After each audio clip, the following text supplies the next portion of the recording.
欢迎大家来到我们硅谷帮的谈话节目哈。今天非常高兴，我们又返场了，又来到了 Jassy 的这个车库，和金汉还有春阳两位老朋友，我们一起又来聊一次，对吧？然后如果有朋友没有看过上期节目的话，秦汉是 Jassy 的co-founder 的 CEO， 然后春阳是 co-founder 的 CTO。好，感谢两位的时间。我们上次聊已经又过去得有小半年了，差不多4个月，一个季度，对。但是我们感觉这个时间过得太快了， 2个事情。This world is upside down， 变化很快，对，很快。我们就先不说这 AI 发展本身的这个速度有多快，那最近这个关税搞的是大家都是焦头烂额啊，对。然后我相信对很多 business 来说都是有一个非常大的一种影响嘛。然后我们今天正好在这么一个 downturn 的时候来聊一聊Web3 啊，聊聊 AI 啊，聊聊这个 financial investment， 其实是挺有意思的，因为你行情好的时候聊这些东西吧，就哪都是赚钱，对吧？你行情好的时候你做投资，你不是一个人，不一定是说投资对，或者是有水平，或者怎么样。对，它就可能就是这个时代，这个趋势在哪，对吧？那现在就真正的考验大家能够在哪里发掘一些投资机会，对，然后怎么去做这个事儿。尤其是我们可以看出 AI 到底是不是真的能够给我们带来一些 benefit。是的，对吧？我听说最近你对这个 AI 和 Web3 的这个互相的这个融合有一些新的想法，我们来学习一下，共同讨论一下。就是其实现在这个 downturn， 或者说现在就是市场比较 tough， 是从我的角度来讲是好事情。就是因为我们也经历过这么好几个，就是 downturn， 就是尤其是从比如说 dot-com bubble， 对，然后到08危机之后，甚至是疫情前后，疫情也算一个小的一个小点的，然后现在又算是一个。那么每次 downturn 的时候呢，其实都是大家去发现价值，然后真正的是 build， 就是把这个有用的东西就是发现，然后把它建造出来，对吧？危机嘛，就是既然是危也有机会，对吧？这个是大家都共识的。所以这个时候，我们觉得其实现在是有2个方向，就是说也是本来就应该做的。那 downturn 的时候呢，我们现在也是能够有更多的人来去思考这件事情，就是说我们现在这个就是效率，就是这个作为一个整个社会来讲 efficiency 不够，那或者说可以更高。那么从2个方面来讲，一个就是 AI， 我们刚才讲的，就是人的效率，生产力效率，对，生产力效率，就是这个我们讲就是生产力越高，那当然 GDP 就越高，人民生活就更幸福，对吧？所以这个现在 AI 是一个非常清楚的一个方向。对，是。不管是咱们说的是软件 AI 还是硬件，就机器人 AI， 现在都是方向比较明确，就是大家都觉得这个是肯定要做的。而且一旦做成，那么可以大大的减少这个人力的这个支出，同时扩大我们的生产。然后另外一个效率呢，就是我们一直在思考的，就是说资金效率，就是金融效率。那经济危机的时候，其实并不是说钱没了，而是钱都锁在了一个地方，那么不敢动。那么在现在这个情况下呢，那就是因为高关税，因为所有的政策不稳定性，那很多钱就都锁在美国国债里。然后呢，普通人其实也没有机会投资，这个机构们也不愿意投资，所以就恶性循环。其实这个趋势从2-3年前，从疫情开始以后就挺明显的。唯一机构愿意投的就是 AI 相关的，对，这种比较划时代性的巨大的技术革命。剩下的像关于民生生活的一些传统的 business 的 startup 就很难拿到房的，是，对，因为其实从就是疫情之后，就是有那么一段时间，我们看到经济还是有一点点活跃，尤其是在 GPT 之后。但现在的这个就是高关税壁垒也好啊，还是地缘关系也好，地缘政治也好，又把大家推回到了就是这个比较保守的个位置。那这个时候就更需要我们去认真的思考什么是真正的 innovation， 什么是真正能够带来效率提升的。那我觉得 AI 硬件、软件是一方面，然后呢，另外一方面就是资金的流动性，尤其是怎么把这个就是投资的机会带给普通人，对，或者说把每一个人手上的资金能够有效的利用起来，对，让大家都能够获利，对吧？就是只有大机构获利呢，就是其实是加剧了这个经济危机，是。对吧？这个是就是更让这个头部效应，就所有的资金都流向头部，然后呢，头部也无法发展，因为所有资金都在它钱太多了，拿来干啥？对，它钱太多了，它已经无法再增长了，那普通人也没有任何的 activity，所以从这一点来讲，我们觉得 AI，接下来还是会是个投资方向，那么可能慢慢的就会变成什么呢？从 AI infrastructure，到 AI application。对然后再到就是 AI， 就是更进一步，就是直接 on your phone， 对吧？到底能做什么？这件事情大家都希望能够尽快的看到，因为这个会带我们走出就是从疫情以来到现在的一个大的转折。是的，对你觉得现在的高关税对于资金的效率来说是，其实应该是一个比较大的一个阻碍，来对于资金的这个效率和流动性，对吧？对，因为就是 friction。高关税其实就是一种就是地区之间的 friction， 对吧？那么资金的流动、人员的流动，对，都很难，就是真正把它的就是物尽所物尽其用，对吧？然后每个人都有自己的这样的 opportunity，那这个时候我觉得我们就更应该去着重于提升效率，对吧？那这个时候就是如果我们能够。比如说以前 build 一个东西需要这个实际的人或者资金来在全世界流转，那现在如果我们能做到就是多方 collaborate， 对吧？对，这可能也响应了，就是说 Trump 想要的，就是把这个一部分的生产搬回美国，给这个美国的普通人，也能够参与到这个整个生产的这个过程当中来。是的，对，其实这个逻辑感觉可能。不一定说我们知道川普是怎么想的，但是这个逻辑有点像，因为你看川普做的事情，就是他觉得美国的这些原来从事制造业的这些部分人口，在上一轮的经济的发展中没有获得太大的利益，对吧？他们有点被这个新一轮的这个 left out， 对 left out， 所以他要想办法让他们能够获得一些重新一些利益上。所以跟你刚才说的这个资金的效率和资金的利用率其实是有关系的，因为钱也是一样的。就集中在大的这个资本家机构手中，对，普通人的钱很少，对吧？是，然后这个你可能很无法想象，在中西部一个收入很低的人怎么能够大的经济效益？对，就是很困难。所以我觉得从这个角度来看，你说这资金效率和川普所想要做的这个事情，其实是有方向，其实是很像，就是让这个东西得流转起来，让更多的人能够participate， 是的，对吧？是的，这个我可以补充一点，就是我们看到在这个目前这个时代之前，大家都是大机构拿钱投大机构，投 Mag 7， 对吧？投这个最大的科技公司。但是未来呢，我们发现可能不一定需要几万人的公司才能创造这么大的经济效益。这是 AI 带来的。对，十几个人的小团队也可以创造很大的经济规模、经济效益。对，那可能未来这样的组织会越来越多。而且这个团队还不见得都是在一个地方，对，它可以因为互联网，因为这个，对，它有一个 remote 的形式。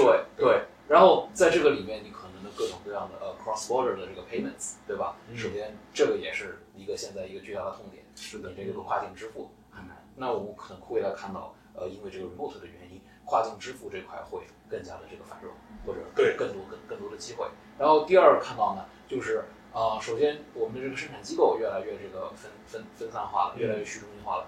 那这个投钱的这部分是不是也应该越来越去中心化？就是不再是大机构投大机构这个模式了，而是更加离散的小的机构，甚至个人，他也有机会参与到这样有 promising 的、有前景非常不错的、代表着未来趋势的、代表着先进生产力的小的机构、小的组织。这个是我们看到的，这是可能是未来一个引进的方向。这跟你们想做的事情其实就很像，对，就是把这个投资的这个权利给它下放下去，对，到个人都可以去参与。其实几年前就是那个时候这个Wall Street， 那个叫什么 Wall Street Battle， 对，占领华尔街 ，Occupy Wall Street， 不是，是 GameStop 那个是 GameStop 那个 OK， 对，华尔街，对，然后你就会发现，这些草根们如果能够聚集起来的力量是非常巨大，对，他们只是没有一个渠道和平台能够让他们聚集起来去做一些事情，对吧？他们是愿意的，有这个意愿，而且是合起来是有能力的，能够去做这个事儿。所以，如果在这方面有些突破的话，配合着 AI 能够把这个生产力这一块能够 democratize， 对，到更小的公司、更小规模的公司，但是在不同的 domain， 他们都能够产生巨大的效益的话，是的，这就是一个多对多的网络。那这个事情就会变得更加开放，大家都能够有机会去受益，是的，对吧？对。其实这也有点像，就是当初华尔街的资金，就是向这个硅谷来移动 Bay Area。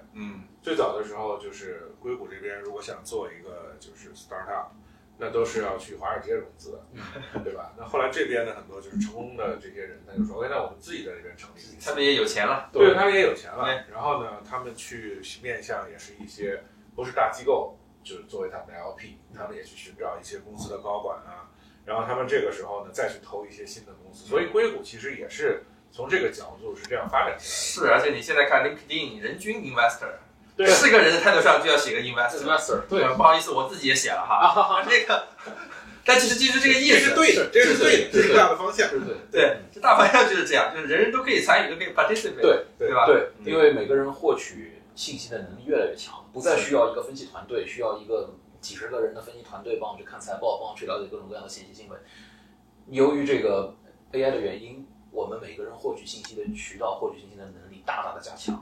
尤其是能力，我觉得你说能力是特别重要的。对，现在 AI 能给你做分析，能够生成一些他的见解和看法，对吧？是的，这就很厉害了。对，是的。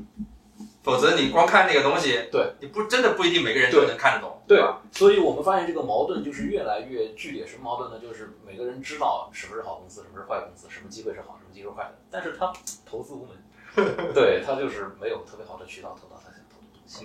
对，没错，尤其是 AI 这个就是 OpenAI、xAI、Anthropic， 大家其实这都是大机构垄断的投资，你哪里挤小民们哪里挤得进去，对吧？对，很难挤进去。对，这就给了很多就是说就是 opportunity， 其实 gap 在这儿，人们已经理解他们，人们需要投资他们，对吧？那么我们如果能够给大家开放这样的平台，开放这样的渠道，那这个资金效率就起来了，对吧？然后同时呢，人们因为自己投资了这些企业，他也会更关注，对吧？那么他也会更多的去使用它，就是会有更多人来想，那我们应用它来做什么呢？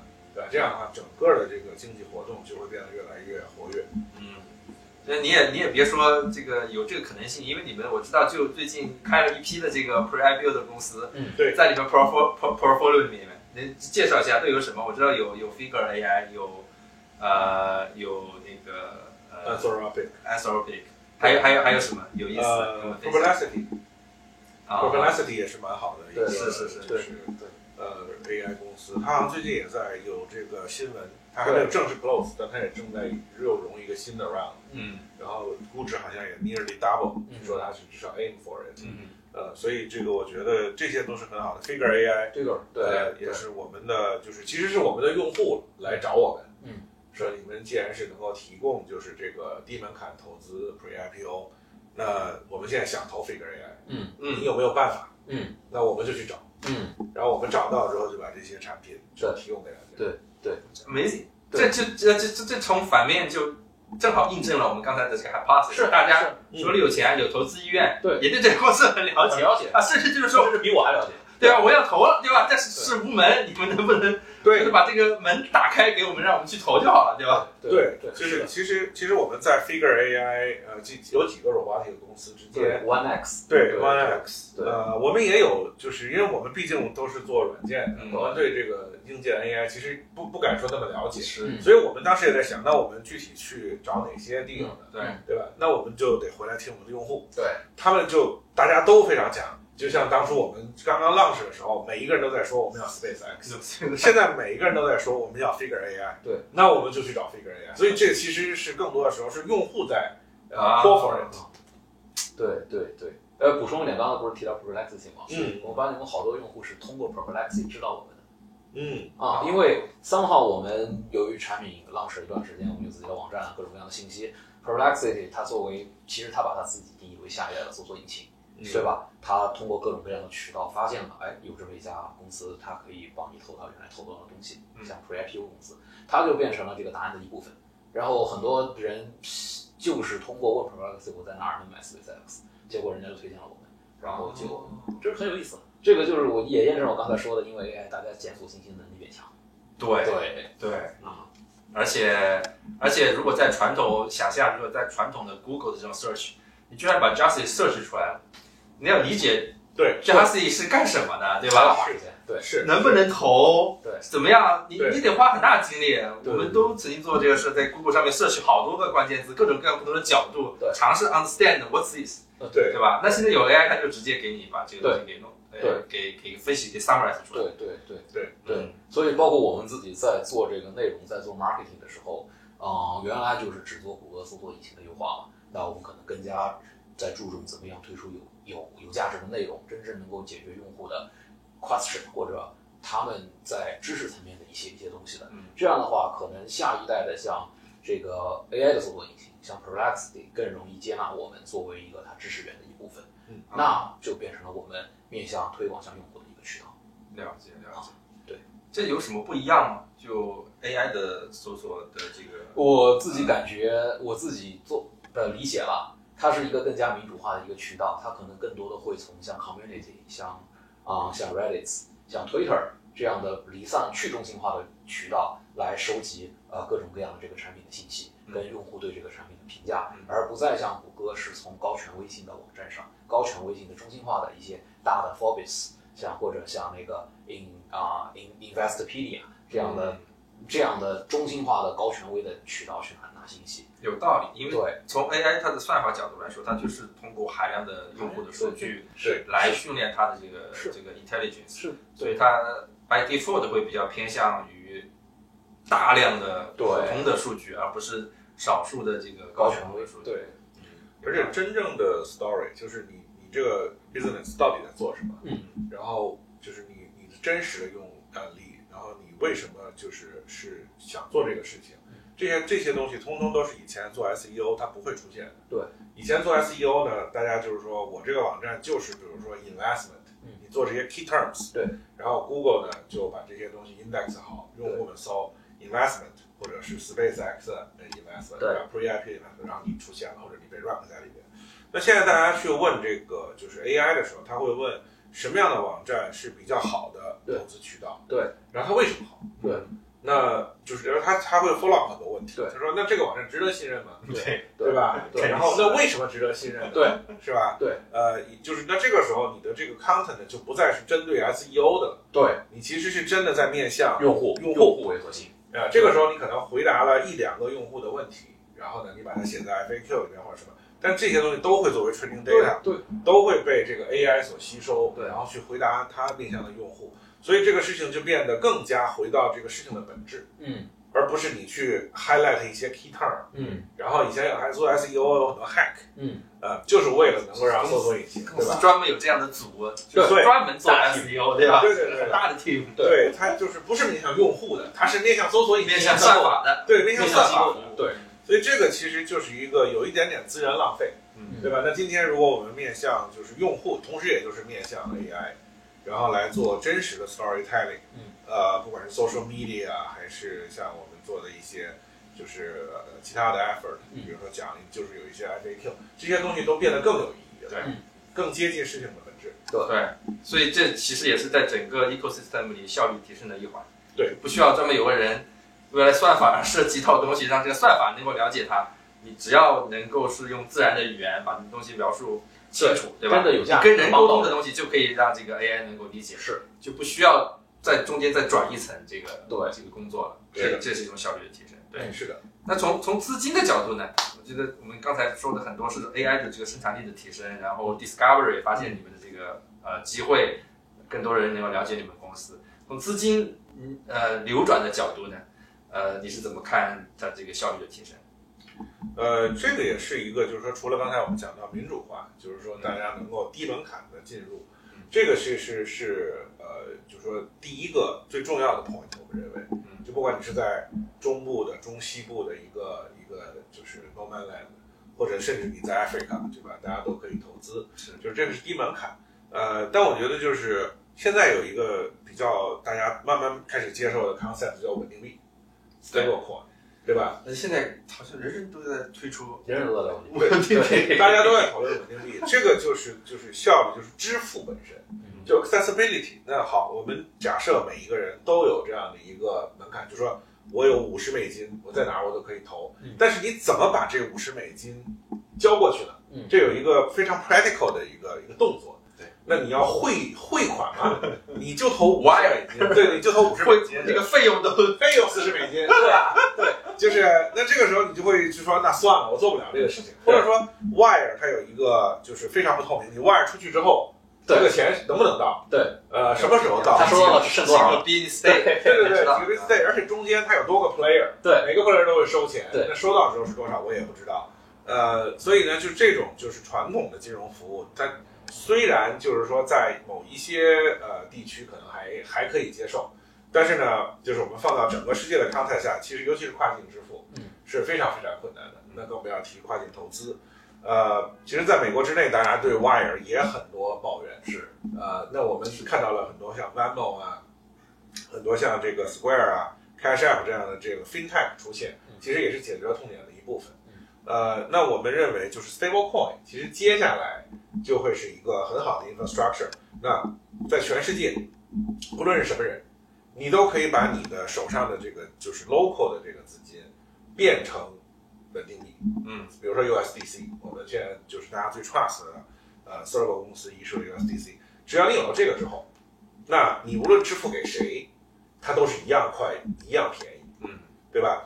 那回到我们这个 case， 就是说，如果今天有一个人想投资，比如说我们这个平台上现在有 Anthropic， 那我们说门槛很低，就是最少你买10块钱的也行啊。那一个人不论他在哪儿，他只要给我们10 USDC，他就可以开始投资了，对吧？那这样的话呢，这个就是资金效率和就是叫不光是 barrier 门槛的问题，还有 accessibility， 对吧？那么 blockchain 还带来了 transparency。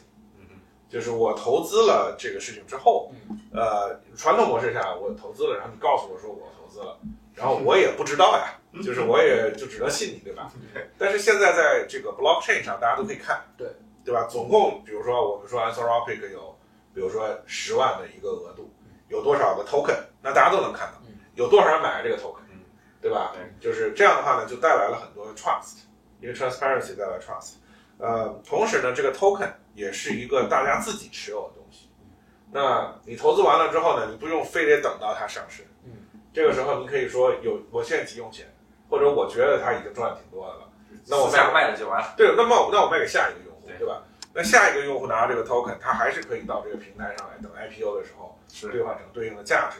那这个时候就是资金就不会沉淀在这个投资里面，它就变得越来越像一个 public 的市场，至少是半 public 的。那我们就可以看到更多的资金的这个 efficiency 的提高，资金的流动性，然后全球的参与度，对吧？那假设这个纳斯达克是一个24小时的，然后全年365天的，而且全世界每个人都可以随时去购买的，那这样的资金效率是今天的美股都不敢想象的。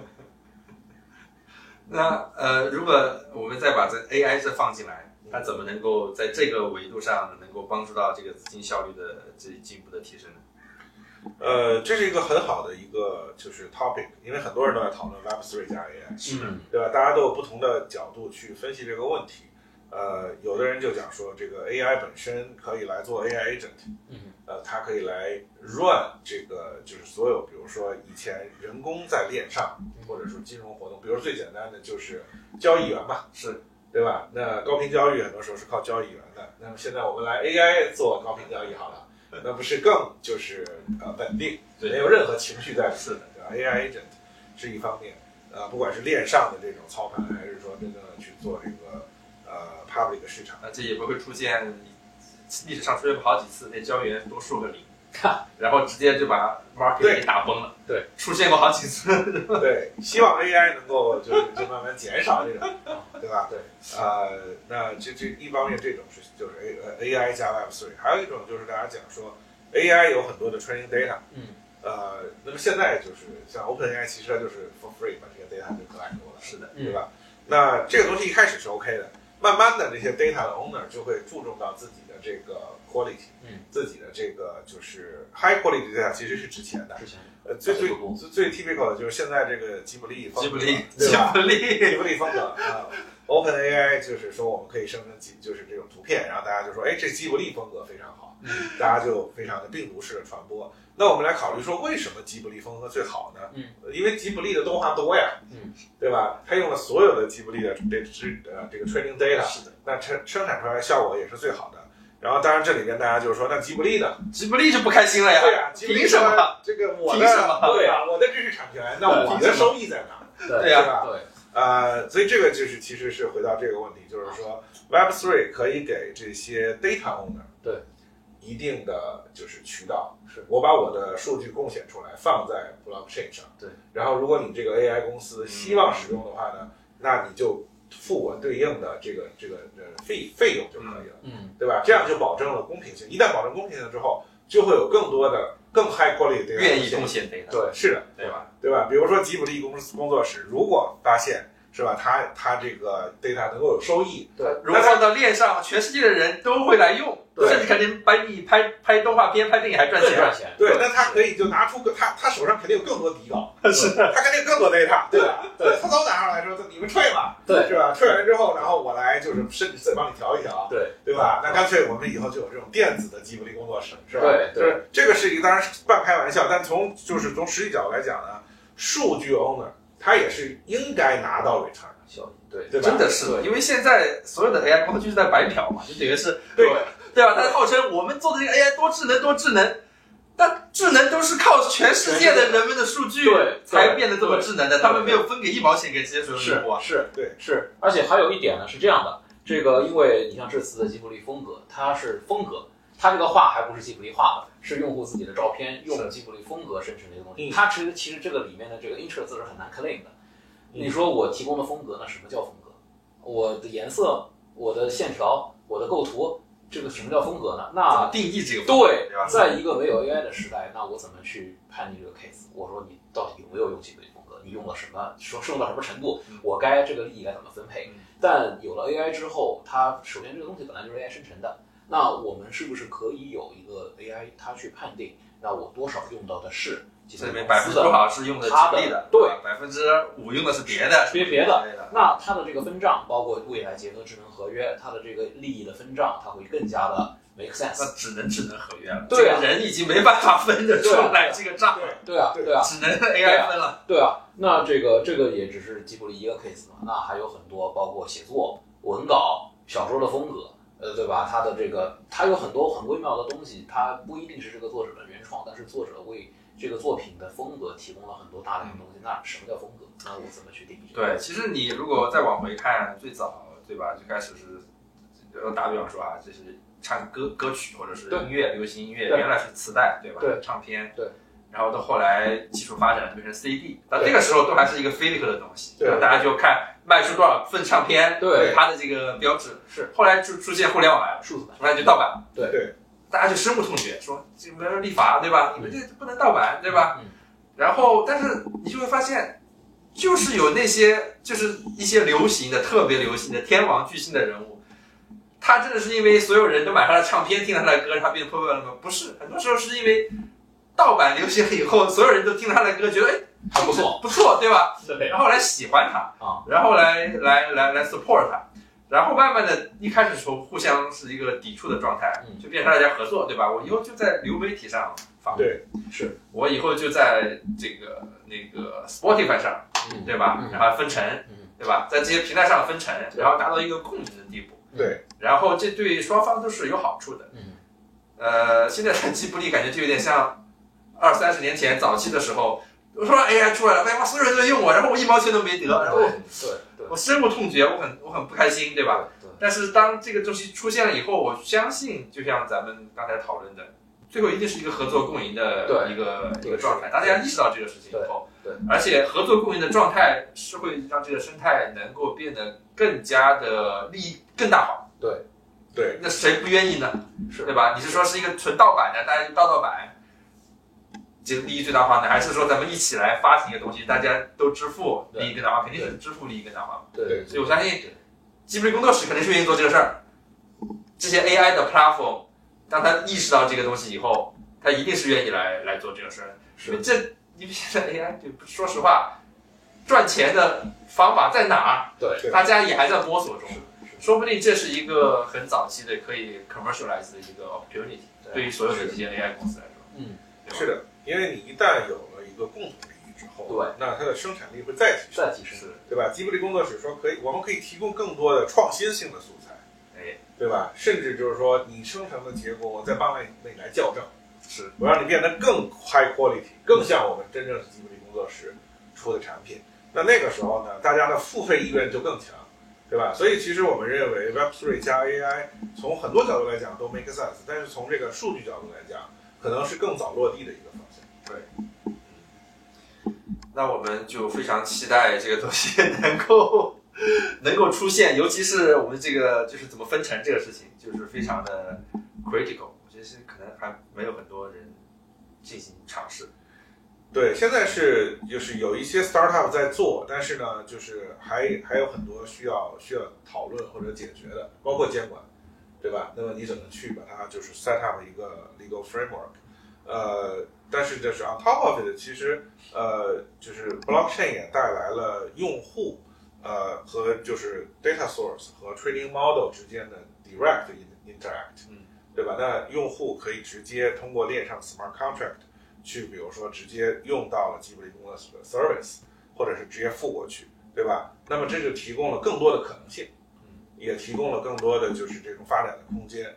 所以我们觉得这是一个 inevitable 的方向，就是 AI blockchain 其实最重要的就是 efficiency， 对吧？我们看人类的历史就一直在提升 efficiency， 因为有的人就讲说，因为我们比较懒，所以我们希望提高一高 efficiency， 所以懒是原动力。但其实呢，就是说这个不光是懒的问题，而是因为有的时候就是你人力是不可为的。到今天我们已经看到了，就是说 AI 所做的很多东西，它的这个 scale， 不是说你人只要勤劳就能做到，人勤劳也做不到，对吧？那这个时候提升效率，其实就是一种人们对未来的追求。对，而且在现在这个当政的环境下，追求效率应该会变成大家普遍的共识。对，就是你只有去追求效率，才能够在这个环境中 survive。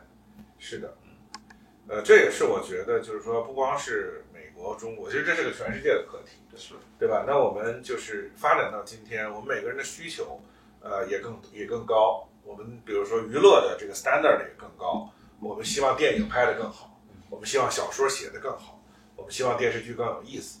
那这些东西其实 AI 都是可以帮忙的，但是在帮忙的过程当中，怎么分配这个利益？对吧？不能是 AI 公司他旋转走了吧？比如说 AI 公司，他说我研究了一下所有的漫威的电影我让他编一个电影，然后我让他拍出来，我就卖钱。那这样的话就漫威进度了，对呀，那样就疯了，对，不会有 high quality 的东西出来，对，那么用户也不买账，对。那么这个时候，如果我们能够把这三方的利益平衡起来，通过 blockchain 的方式，此为货就是 stable 大家互相支付，我们认为这是一个非常非常可行的发展方向，就是一定会，就是整个 industry 一定会往那个方向发展。那这个当然在这个过程当中，你还可以普通人去投资，比如说吉卜力工作室，对吧？普通人去投资 AI 公司，对，所以这里有很多很多可以做的事情。对，我觉得刚才那个确实特别好的 idea， 就是吉卜力工作室可以在 AI 这个平台上创造一个，就像现在在 Spotify 上你是一个歌星，你去 Spotify 上，对，你是一个 influencer 或者是一个歌星。但是这个实体的一样，对吧？吉卜力工作室可以在 AI， 它是一个实体，你要想要这个风格，你可以直接跟它，甚至是在进行一些这个交易和购买一些 service，它依托于 AI 整个平台，对，但是打造它自己的产品，那这样整个 AI 的这个 platform 就活了，是的，那就有千千万万人可以在这个 AI 平台上来做自己的这个事情。然后来 engage customer。是的，有点像下一个 generation 的 iOS 了，对吧？对，一个变成了一个就是说decentralized 一个 effort， 对吧？任何一个就是 artist， 或者是 musician， 他都可以把自己创作的 style 放到上面去，然后呢，大家来购买他这个 style， 对吧？说我喜欢这个 style， 但是我还要 customize 一点，那不用这个人来做，由 AI 公司来基于他来做，那然后再包括分账，对吧？所以这就回到就是我觉得 stablecoin 是一个真正很好的产品。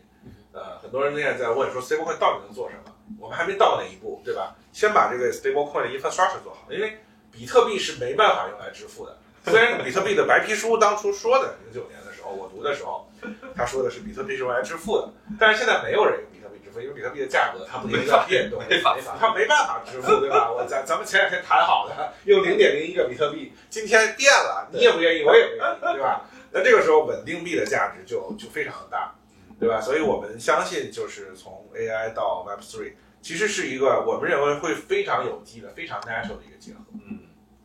那对于你们公司自己来说，意味着什么呢？对于你们这种分散化投资，然后就是 democratize 这个整个的投资的 opportunity， 你们觉得 AI 对于你们来说会有带来什么样的积极的影响？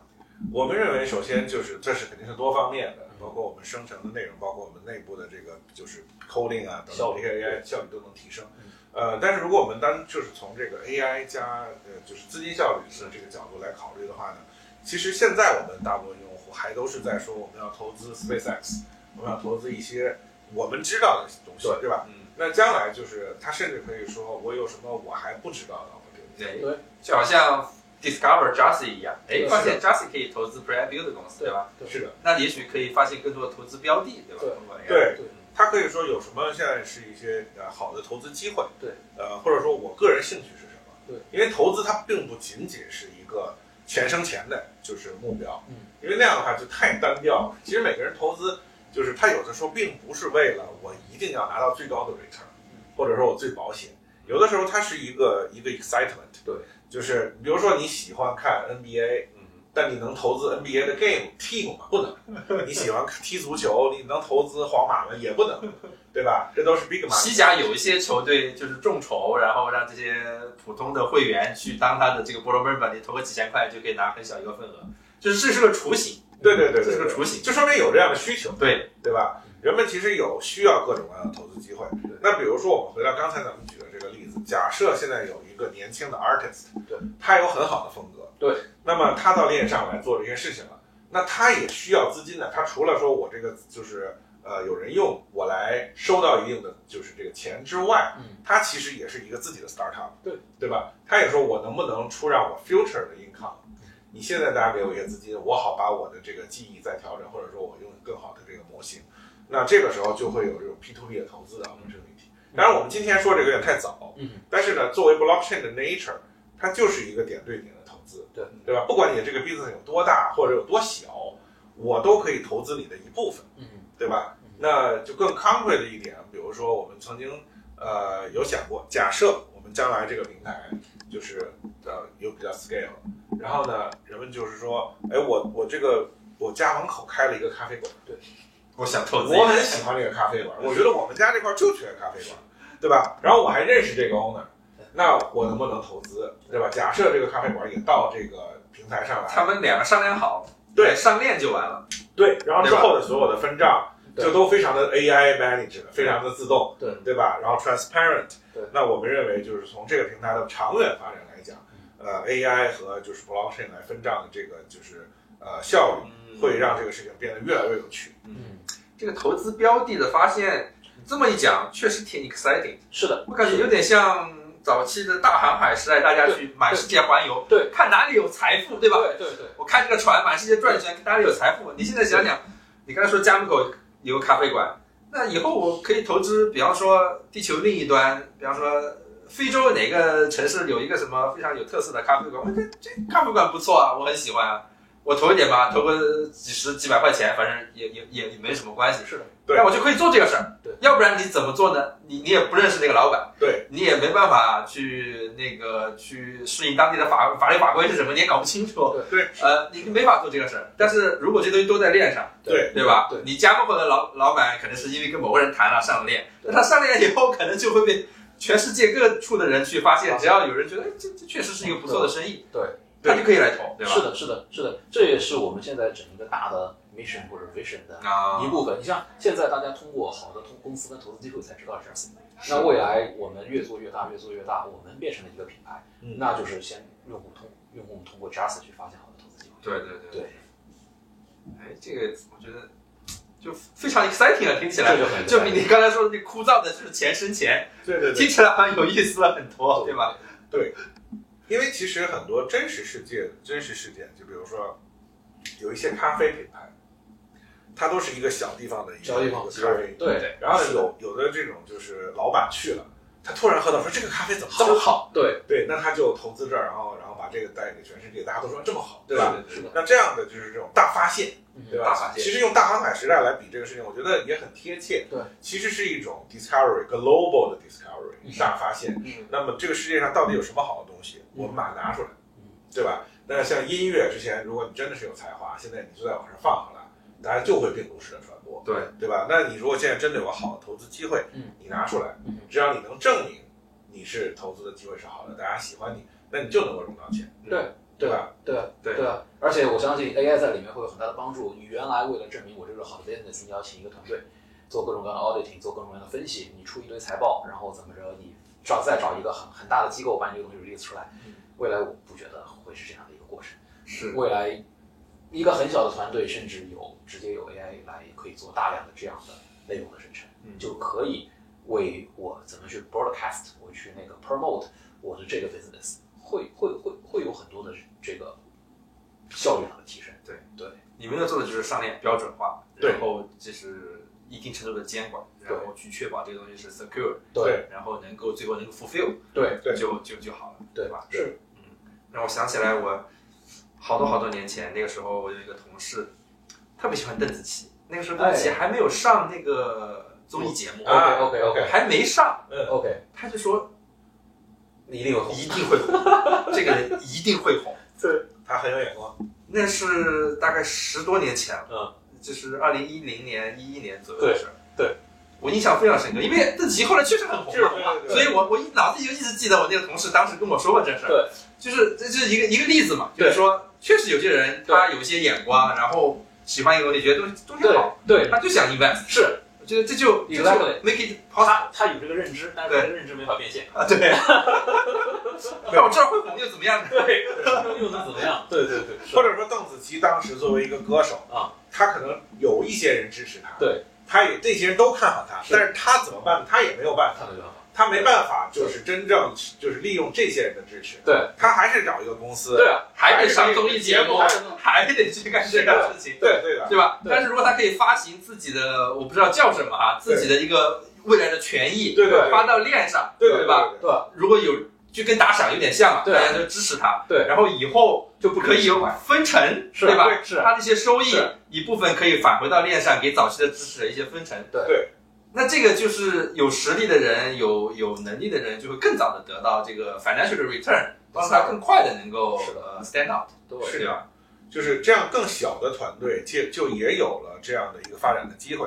你不需要完全依托于一个大的平台啊，对吧？就是其实这种民主化也是不仅是对普通人来说，你投资更有民主化，你融资的那个方面，那个就是 supply 上，它其实也更加民主化，对，它可以有自己的品牌。现在 Taylor Swift 有自己的团队，对吧？但他是只有他，只有他，对吧？养得起自己的这个团队，他到了今天，他可以做这件事情了。但是他当年刚开始的时候，也是要先把自己的版权卖给母公司，所以他最早几首歌他一直不能唱，对吧？他一直没有那个版权，他后来还得把它买回来，对吧？那如果今天有一个新的歌手，他能够走这样的一个就是自我发展的一个道路，对吧？又有很多人支持他，那这个我们将来会看到一个完全不同的一个呈现方式。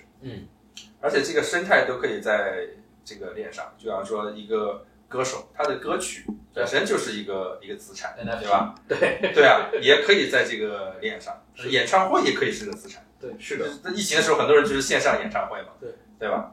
所以他的很多这个作品可以digital化，对。然后那这个生态就这样就赚起来了，对。其实 tracking 就是说现在版权的 tracking 是一个很大的问题嘛，尤其是互联网。但是 Web3 就可以做到，就是如果大家都能够遵守一定的规则的话呢，那就能够做到比较细致的 tracking。对，有一个人听了这首歌，不管他是手机上听的，那么他在链上 trigger 一个 payment，对吧？是的。哎，这就非常 exciting 了，听起来。对。行，那你们这个下一步你们的重点会在什么上面？我知道，距离我们上一次聊那个时候，你们还是这个 SpaceX 为主，对吧？你们最近又加了这么多这个公司，你们下一步的重点会是什么？公司现在还是 AI 确实是很火嘛，然后就是我们还是倾听我们用户的意见，大家想要 Anthropic， 想要 Perplexity， 想要 XAI， 我们都在做这些 deal。但是 Figure AI 这是我们接下来想，就是 robotic 是我们想 explore 的一个方向。对。那你们还会就是更进一步的跟这个用户去沟通，然后因为我觉得就这种方式去拓展 deal 比你们自己主动找 deal 要 efficient 得多，因为如果是从用户来的话，对吧？与其你们自己想，哎，我这个上面又放些什么 portfolio 的公司呢？对，不如就是你们要什么东西你们愿意投，我就去弄。对，我们现在正在 build 这个东西，我们现在要知道用户想投什么，投的意愿有多大，我们要能够用最简单的办法，最真实的拿到，他们到底有多大的这个愿景，想去做这个事情，来投这些东西。这个也是我们在产品上这个打磨研发的一个重点，就是怎么样通过最简单、最 smooth 的办法，能够把用户真正的想法能够表露出来。越来越好，并且就是这个用户，就是比如说我们认为欠10秒这些公司可以投，比如说我们这个列表里没有的，对，那我们想让用户主动填写，说，哎，你们应该去看这个公司哟。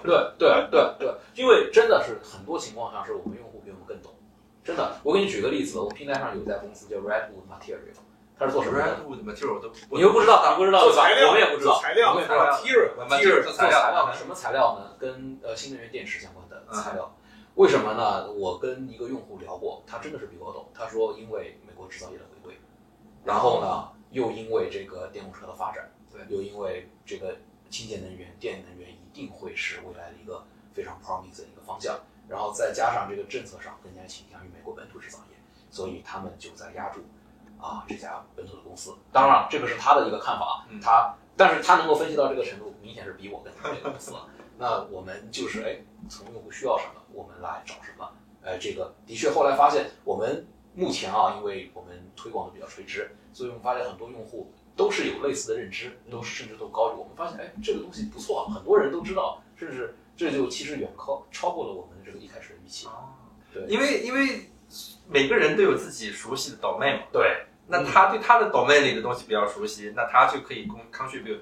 这其实也是这个 blockchain 的一个优势，就是集合了大家的一个知识和能力，然后反过来让这个链上所有的生态更加的变得更加的繁荣，或者是更加的有效，对吧？那效果呢？比方说把那个Redwood Material 带过来以后，有看到有很多人是啊，就是的确就是当时我们一开始 onboarding 的一批对 SpaceX 对Elon概念股感兴趣的公司，他们就是喜欢硬科技，就是喜欢这个高精尖，喜欢硬科技，喜欢这个贴近物理的、贴近这个制造业的东西。对，很多人都是这个，他们这个 pattern 是重叠的，就是这批人他同样对这样公司非常感兴趣。也有的用户他就是看到我们提供这个机会了，他会去研究。我就想说这个，对，他就是说，那这是什么？对，我就想说这个，因为我经常看你们也发邮件出来说，我最近我们又 onboard 了一个什么公司，又 onboard 了一个什么公司。他们如果我们知道你们 onboard 公司是有用户有兴趣，然后愿意投，有比较懂的这个用户去做 research， 其实很多时候也会带来一种跟随的一个意愿，就是说，我可以相信这是 somebody 强烈推荐，因为他们这些公司才会把这个带到这个 portfolio 边里，对吧？要不然他们为什么把这个公司费那么大劲跟这个 VC 去谈，拿些份额来搞这个事儿呢？是，那肯定是有需求，是，所以这些反过来又帮助更多的人认识到这是一个好的公司、好的机会，对吧？对，而且还有一点也是看到趋势，因为我们现在看到我们的用户，他们做出投资决策，他们了解一家公司呢，不是通过 CNBC， 他们更多是通过自己的 YouTuber， 可能他们信任的 YouTuber、信任的 KOL、信任的社区，相互了解，他们积累了很多很多的认知。未来我们能不能把这个认知放到我们的平台上？比方说你在分析一家公司时，我们不仅能够看到这个大机构给的这个分析啊，我们也能看到一些真正对这家公司了解的这些民间的高手，就是 AI 的对 AI 的 domain 了。对，民间的高手不用论很长，就他的 YouTube 我们放5分钟，就他对这家公司的认可。我觉得相信他的这个社区，他信任他的这个 user， 我相信就是可能更 buy in 他熟悉的东西。是，对，哎，这非常非常有意思。我得回去好好再把你们的 portfolio 拉出来，拎出来再 review 一遍，看看有没有什么好的公司我错过了。